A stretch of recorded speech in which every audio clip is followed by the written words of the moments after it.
एक बार की बात है, तड़कापुर गांव में झुमरू नाम का एक नाई रहा करता था। वो बहुत गरीब था। उसके 2 बच्चे और एक बीवी थी। झुमरू गांव वालों के बाल काटकर ही अपना जीवन यापन किया करता था। एक दिन झुमरू की पत्नी, अजी सुनते हो, घर में खाने के लिए कुछ नहीं बचा है। दोपहर में बच्चे स्कूल से लौटेंगे तो क्या खिलाऊंगी उन्हें? आपका काम कब सही चलेगा? मैं जानता हूँ शर्मीली, लेकिन तुम ही बताओ मैं क्या करूं। जब से मेरी दुकान के सामने कनवा ने अपनी दुकान खोली है, सब गांव वाले उसी की दुकान पर जाते हैं। वो अपनी मीठी मीठी बातों से गांव वालों को फुसला लेता है, जिसकी वजह से अब कोई भी गांव वाला मेरे पास बाल कटवाने नहीं आता है। लेकिन अगर ऐसा ही चलता रहा तो हम भूखे ही मर जाएंगे। देखिए जी, मुझे अपनी चिंता नहीं है, लेकिन हमारे 2 छोटे छोटे बच्चे हैं। मुझसे उनकी भूख नहीं देखी जाती। तुम चिंता मत करो, करता हूँ मैं कुछ। इसके बाद झुमरू वहाँ से चला जाता है और गांव के सरपंच के पास जाता है। गांव का सरपंच झुमरू को देखते ही, अरे झुमरू, तुम आओ आओ, कैसे आना हुआ भैया? बड़े उदास नजर आ रहे हो। सब ठीक तो है ना? सरपंच जी, मैं बहुत दुखी हूँ, इसलिए आपके पास आया हूँ। अब आप ही मेरी मदद कर सकते हैं। मैं और तुम्हारी मदद? हाँ बोलो झुमरू, क्या हुआ है? क्या मदद चाहिए तुम्हें? सरपंच जी, आप तो जानते ही हैं कि मैं कई सालों से गांव में गांव वालों के बाल काटने का काम कर रहा हूं, लेकिन कुछ दिनों से मेरे पास कोई भी गांव वाला नहीं आ रहा है, जिसकी वजह से मेरे घर में एक भी अनाज का दाना नहीं है। मेरे 2 छोटे छोटे बच्चे हैं। अगर ऐसे ही चलता रहा तो मेरे बच्चे भूखे मर जाएंगे। लेकिन झुमरू, आखिर क्यों तुम्हारे पास कोई गांव वाला बाल कटाने नहीं आ रहा है? क्या तुमसे कोई गलती हो गई है?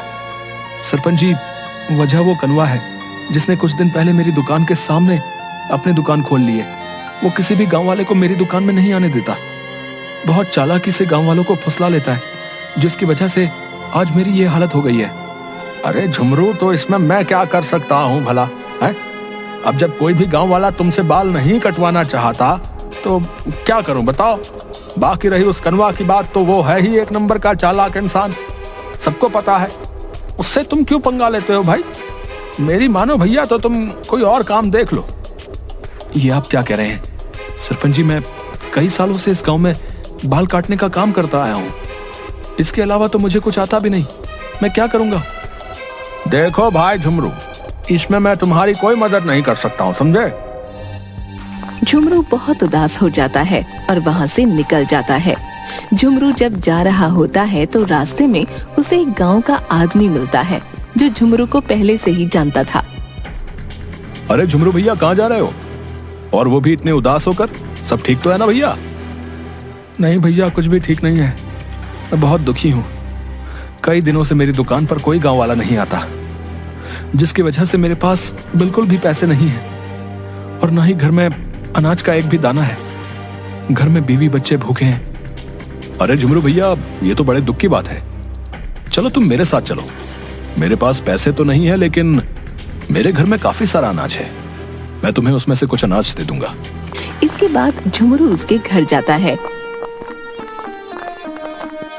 वो आदमी एक अनाज की बोरी में से थोड़ा सा अनाज एक लाल रंग की पोटली में बांध देता है। ये लो झुमरू भाई, इस अनाज को पकाकर अपने बीवी बच्चों को खिला देना। तुम्हारा बहुत बहुत धन्यवाद मेरे भाई। मैं तुम्हारा ये एहसान कभी नहीं भूलूंगा। इसके बाद झुमरू वो लाल पोटली ले जा ही रहा होता है कि अचानक एक आदमी, जो एक चोर होता है, ये समझकर कि इस पोटली में धन है, झुमरू के हाथ से वो छीनकर भागने लगता है। झुमरू भी चिल्लाते हुए उसके पीछे पीछे भागने लगता है। चोर चोर, पकड़ो पकड़ो उसे। अरे भैया, मुझे मेरी पोटली लौटा दो। भैया ऐसा मत करो, मुझे मेरी पोटली वापस कर दो। झुमरू भागते भागते एक कुएं के पास पहुंच जाता है और चिल्ला ही रहा होता है कि उसे एक आवाज सुनाई देती है। जब झुमरू पलट कर देखता है तो एक बूढ़ा बाबा दिखता है, जिसके एक हाथ में लाठी और दूसरे हाथ में एक थैला होता है। अरे क्या हुआ बच्चे, क्यों चिल्ला रहे हो? सब ठीक तो है ना? क्यों इतने दुखी नजर आ रहे हो बच्चा? बाबा, मैं बहुत गरीब हूँ। गांव में कई सालों से बाल काटने का काम करता हूँ, लेकिन कुछ दिनों से कोई भी गांव वाला मेरे पास नहीं आता, जिसकी वजह से मेरे घर में अनाज का एक भी दाना नहीं है। मेरे बीवी बच्चे भूखे हैं बाबा। मुझे तुम भले इंसान लगते हो बेटा, मुझे बहुत तेज प्यास लगी है। क्या तुम कुएं से कुछ पानी निकालकर मुझे पिला सकते हो? तुम्हारी मेहरबानी होगी। चोर तो मेरा थैला लेकर भाग ही गया, अब इस बाबा की प्यास ही बुझा दूं। हाँ बाबा, क्यों नहीं, अभी निकालता हूं पानी। झुमरू बाल्टी से कुएं का पानी खींचता है।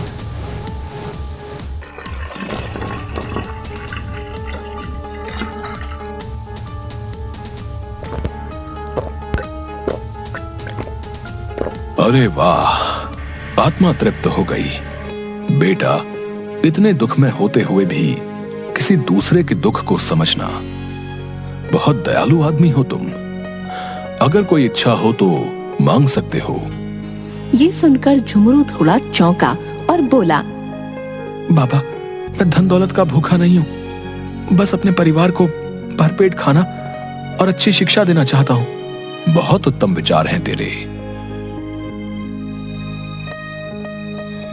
ये लो बेटा, ये जादुई कैंची है, तेरी सारी मुसीबतों को दूर कर देगी। जिस भी इंसान के बाल इस जादुई कैंची से कटेंगे, वो बार बार तुम्हारे ही पास आएगा। लेकिन याद रखना, कोई गलत आदमी इसका इस्तेमाल करेगा तो परिणाम गलत ही होंगे। झुमरू ये सुनकर बड़ा ही हैरान हो जाता है। क्या सच में बाबा, ये एक जादुई कैंची है बाबा? हाँ बच्चे, लेकिन ध्यान रखना, जब इस कैंची को लगेगा कि अब तुम्हें इसकी जरूरत नहीं है, तो ये तुम्हारी इच्छा से गायब भी हो जाएगी। ठीक है बाबा, मैं ध्यान रखूंगा। अरे आ गए तुम, कहाँ रह गए थे? मैं कब से तुम्हारा इंतजार कर रही थी। बच्चे भी कब से तुम्हारा ही इंतजार कर रहे थे। बच्चे भूखे ही सो गए हैं। मैं तो इनके लिए अनाज लेकर ही आ रहा था कि रास्ते में एक चोर ने मेरे हाथ से अनाज की पोटली को धन समझ के छीन लिया। मैं उसके पीछे भाग ही रहा था कि वहां मुझे एक बाबा मिले। मैंने उन्हें अपना सारा हाल बताया और उस बाबा ने मुझे ये जादुई कैंची दे दी। ये आप क्या कह रहे हैं? जादुई कैंची? मुझे तो ये मामूली सी कैंची नजर आ रही है। आखिर इस कैंची से तुम करोगे क्या? ये भला हमारे किस काम की? अरे नहीं शर्मिली, बाबा ने कहा है जब मैं इस जादुई कैंची से किसी गांव वाले के बाल काटूंगा तो मुझे बिल्कुल भी मेहनत नहीं करनी पड़ेगी। बाल खुद ही कट जाएंगे और वो इंसान दोबारा मेरे पास ही आएगा। क्या आप सच कह रहे हैं? अगर ऐसा हुआ तो ये तो हमारे लिए बहुत अच्छी बात होगी। हमारे बच्चों को भूखा नहीं सोना पड़ेगा। आप फिर से कमाने लगेंगे। झुमरू सिर हिलाते हुए हाँ कहता है। इसके बाद सुबह होती है। झुमरू अपनी दुकान पर जाता है कि तभी उसे सामने से आवाज आती है। ये आवाज सामने वाले कनुआ की थी। क्यों झुमरू भैया, फिर से आ गया दुकान पर? अरे कोई नहीं आएगा तुम्हारी दुकान पर। सारे गांव वाले अब मेरी ही दुकान पर आने लगे हैं। मेरी मानो तो तुम अपनी दुकान अब बंद ही कर दो। आखिर कब तक यूं ही इस दुकान पर खाली बैठे रहोगे भैया? झुमरू उसकी बातें सुनकर बहुत उदास हो जाता है और किसी गांव वाले का दुकान में आने का इंतजार कर रहा होता है कि तभी एक लड़का उसकी दुकान में आता है। अरे भाई, मैं नया नया अभी कुछ ही दिनों पहले आया हूँ, मुझे अपने बाल कटवाने हैं। हाँ हाँ, क्यों नहीं भैया, मैं आपके ऐसे बाल बनाता हूँ कि आप खुश हो जाओगे। तभी झुमरू अपनी जादुई कैंची से उस लड़के के बाल काटने लगता है।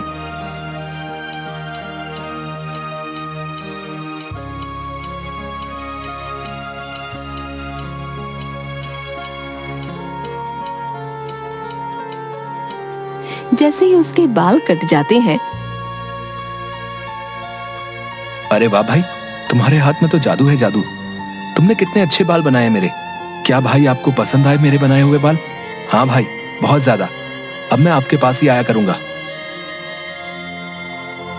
इसके बाद वो कुछ पैसे झुमरू को देता है और वहाँ से चला जाता है। अब जब वो लड़का किसी भी गांव वाले से मिलता तो सबसे यही बताता कि झुमरू से अच्छे बाल कोई नहीं बनाता। उसकी ये बात सुनकर गांव वाले झुमरू की दुकान पर जाने लगे। अब एक के बाद एक गांव वाले झुमरू की दुकान पर जाते और झुमरू अपनी जादुई कैंची से उनके बाल काटता। अरे सच में ये तो चमत्कार ही हो गया है। वाकई ये जादुई कैंची तो बहुत शक्तिशाली है। जब से आपने इस जादुई कैंची से गांव वालों के बाल काटने शुरू किए हैं, तब से सभी गांव वाले आपके ही पास आते हैं। हाँ शर्मिली, तुम सही बोल रही हो। बाबा ने हमारी ईमानदारी का अच्छा इनाम दिया हमें। भगवान तेरा लाख लाख शुक्र है। आप सही बोल रहे हो जी। अब तो हमारे बच्चे भरपेट खाते भी हैं और अच्छे से पढ़ाई भी कर पा रहे हैं। अच्छा तो ठीक है, अब मैं चलता हूँ। झुमरू अपनी दुकान पर आता है। तभी एक मोटा सा आदमी उसकी दुकान पर आता है। अरे झुमरू भैया, बहुत सुना है गांव वालों से आपके बारे में। कहते हैं आपके हाथों में जादू है, तो तनिक जरा आज हमारे भी बाल बना दीजिए। हाँ हाँ भाई, क्यों नहीं। अभी देखो कितने सुंदर बाल बनाते हैं। तुम भी पूरे गांव में कहते फिरोगे कि झुमरू जैसे बाल कोई नहीं बना सकता। बैठो मेरी कुर्सी पर। जैसे ही झुमरू उसके बाल काटना शुरू करता है, जादुई कैंची अपने आप कुछ ही देर में उसके बाल अच्छे से काट देती है। वाह झुमरू भाई वाह, कमाल के बाल काटे आपने। लीजिए अपने पैसे। भाई मजा आ गया, शाहरुख खान लग रहा हूँ बिल्कुल। उसके बाद वो मोटा आदमी कनुआ के पास जाकर, अरे कनुआ, तुम तो अपना बोरी बिस्तर अब बांध लो भाई। झुमरू के पास तो सच में एक जादुई कैंची है जो उसके एक इशारे पर बाल काट देती है। देखो जरा, देखो मेरा हेयर स्टाइल। इस झुमरू के बच्चे से ये जादुई कैंची तो कनुआ छीन ही लेगा। तुम देखते जाओ। उसके बाद कनुआ देखता है कि दोपहर में जब झुमरू खाना खाने के लिए घर की तरफ निकलता है, यही सही समय है। अभी इसकी कैंची चुरा लेता हूँ। और कनुआ चुपचाप से झुमरू की दुकान में घुसकर उसकी जादुई कैंची चुरा लेता है। उसके बाद अपनी दुकान पर आकर, अब इस जादुई कैंची से मैं बाल काटूंगा।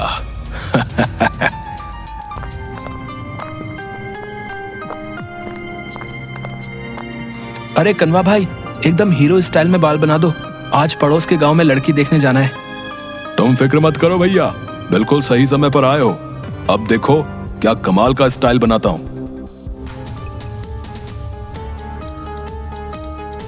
जादुई कैंची ने उस लड़के को बिल्कुल गंजा कर दिया। अरे ये क्या कर दिया तुमने? तुमने तो मुझे गंजा ही कर दिया। ये किस जन्म का बदला लिया तुमने? आखिर मैंने क्या बिगाड़ा था तुम्हारा? अब मैं लड़की देखने कैसे जाऊंगा? अरे अरे भाई, मुझे नहीं पता ये कैसे हो गया। मुझे माफ कर दो भाई। एक तो तुमने सारे सर के बाल उड़ा दिए और बोल रहे हो मुझे नहीं पता ये कैसे हो गया। मेरे साथ मजाक कर रहे हो। अब सारे गांव वालों को तुम्हारे इस कारनामे के बारे में बताऊंगा। ये अच्छा नहीं किया तुमने। ऐसा बोलता हुआ लड़का वहाँ से चला जाता है। उधर दूसरी तरफ झुमरू जब सब तरफ अपनी कैंची खोज रहा था। अब यही तो रख कर गया था। कहाँ चली गई मेरी कैंची? किसने चुरा ली? अरे अब मैं क्या करूंगा? और रोता हुआ अपनी दुकान के बाहर बैठ गया। थोड़ी देर बाद एक और आदमी कनुआ की दुकान पर आता है। अरे कनवा भाई, जरा मेरे बाल काट दीजिए। मेरे दोस्त की शादी है, वहां जाना है। दिखाओ भाई अपने हाथों का जादू है। हाँ हाँ भाई, क्यों नहीं, अभी बना देता हूँ। आपके सुंदर बाल, आपके सारे दोस्तों में आप ही चमकोगे। लेकिन जैसे ही कनुआ उसके बाल में कैंची चलाने लगता है, कैंची उस आदमी के बालों पर न चलकर उसके कपड़े काटने लगती है और एक एक करके उस आदमी के सारे कपड़े काट देती है। उसके बाद कैंची ने कनुआ के भी बाल उड़ा दिए। भाई क्या कर रहे हो? ये सारे कपड़े काट दिए मेरे। अरे कैसे काम करते हो तुम? हटो। अभी अभी नए कपड़े पहन कर आया था। अब इसकी भरपाई कौन करेगा बताओ? भाई इसमें मेरी कोई गलती नहीं। ये कैंची मेरे कहने से नहीं चल रही थी, अपनी ही मनमर्जी कर रही थी। मुझे माफ कर दो। अभी मुखिया जी को शिकायत करूंगा तुम्हारी। रुको। और वो आदमी गुस्से से वहाँ से चला गया। सब तो इसे जादुई कैंची बता रहे थे। इसने तो मेरा सारा धंधा ही चौपट कर दिया। अपनी दुकान के बाहर बैठा झुमरू सब देख रहा था। तभी झुमरू कनुआ के पास आकर, कनुआ तुमने ही मेरी जादुई कैंची चुराई है ना? हाँ झुमरू, तुम्हारे पास ज्यादा ग्राहक आते देख मुझे जलन होती थी, इसलिए। मैंने तुम्हारी जादुई कैंची चुरा ली, लेकिन इसने तो मेरा सारा काम ही बिगाड़ दिया। क्योंकि ये एक जादुई कैंची है, मेरी ईमानदारी और इंसानियत के नाते मुझे एक बूढ़े बाबा ने दी थी। कोई गलत नियत से अगर इसका इस्तेमाल करना चाहेगा तो ये काम नहीं करेगी। मुझे माफ कर दो झुमरू भाई, अब से ऐसी गलती नहीं करूंगा। एक गांव में ही रहना है हम लोगों को, तो क्यों ना ईमानदारी से बिना किसी छल कपट के काम किया जाए। हे जादुई कैंची, अब से मुझे आपकी जरूरत नहीं है, कृपा करके आप वापस चली जाओ। झुमरू के ऐसा कहते ही जादुई कैंची गायब हो जाती है और उसके बाद झुमरू और कनवा अपनी अपनी दुकान पर ईमानदारी से काम करने लग जाते हैं और कभी लड़ाई नहीं करते। जादुई कैंची ने जाते वक्त अपना जादू झुमरू के हाथों में डाल दिया था, जिससे कि अब झुमरू जिसके भी बाल काटता सब उसकी कारीगरी के दीवाने हो जाते और खूब भीड़ उसके पास लगी रहती।